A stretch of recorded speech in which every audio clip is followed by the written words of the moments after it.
getting a few things done now before the sunset dinner, and then I'll head off to the market.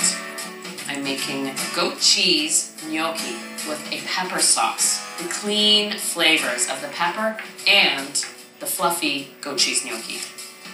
It's about 2.5 cups worth. Start heating a pan with a bit of olive oil and a little onion to start things off.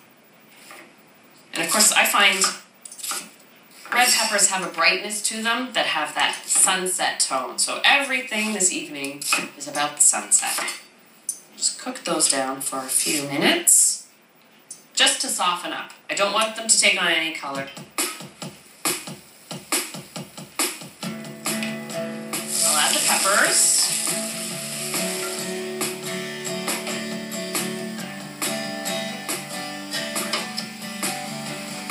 With the tomato sauce, you typically don't have to add a lot of liquid because all the juice comes out of the tomatoes. Well, peppers don't let off that much juice, so you have to add liquid. You can add water, but I like to add white wine, not just for the flavor of the wine itself, but for the acidity. There's barely enough to cover the peppers. I'll add a little salt, pepper, a bit of fresh thyme, and fresh oregano. And I'll put the whole sprigs in. Oh, that looks so nice. Come up to a simmer, and while that's simmering and the peppers are softening up, I can make the gnocchi. If you want to make a pasta from scratch and you've never made one before, gnocchi is the place to start. So half a package of cream cheese and the same amount for 4 ounces of fresh goat cheese. Cream cheese has that smoothness to it. Goat cheese adds the tang. And it's great to add a little lemon zest. It's quite a pleasant surprise on the palate. Just a bit of chopped green onion. I'll chop the green onions quite finely.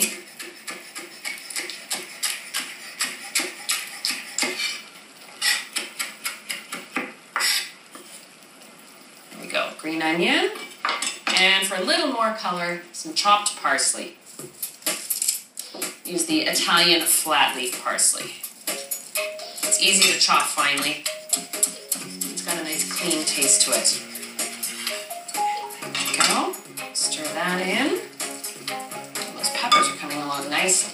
So I'm separating the eggs because I want to whip the whites. Part of the fluffiness in this gnocchi recipe happens because I whip the egg whites that go into it. You need egg and gnocchi to set it.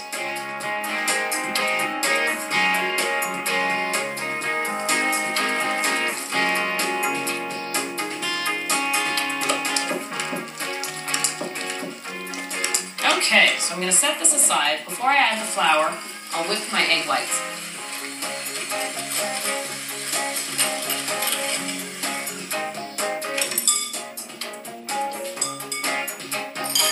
Alright, so what I like to do is add half the whites, just to lighten up the base. And since I'm not making a cake, this is gnocchi, you don't have to worry about being too gentle when it comes to folding. And then I need a total of a cup of flour, but I'll add half a cup now, and then half a cup at the very end. The rest of the whites go in.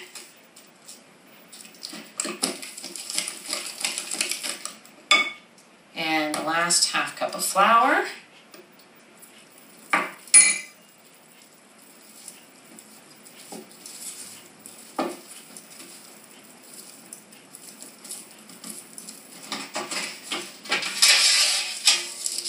Now it's time to make the gnocchi itself. Put a little flour on my cutting board, turn out the dough, and you can flour your work surface and your hands quite generously here. Cut it into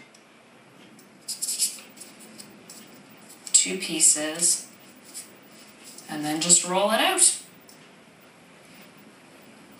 But I cut dainty sort of finger width portions of gnocchi.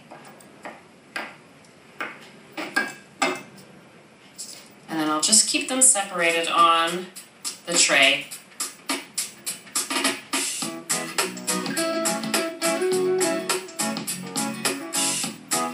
The sauce is almost done. I'll pop these in the fridge because they'll be cooked right before the guests arrive, and I'll puree the sauce.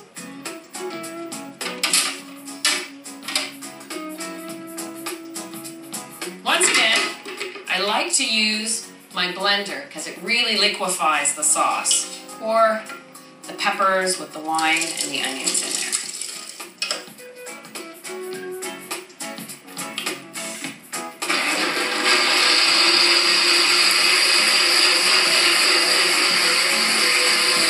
Alright, got the beautiful color of the peppers, but I do strain it for consistency's sake, for a nice smooth sauce. And then I just reheat it to serve. That is a nice sauce. Cool that down. Oh, and I finally now can make my trip to the farmer's market. I've been looking forward to it all day.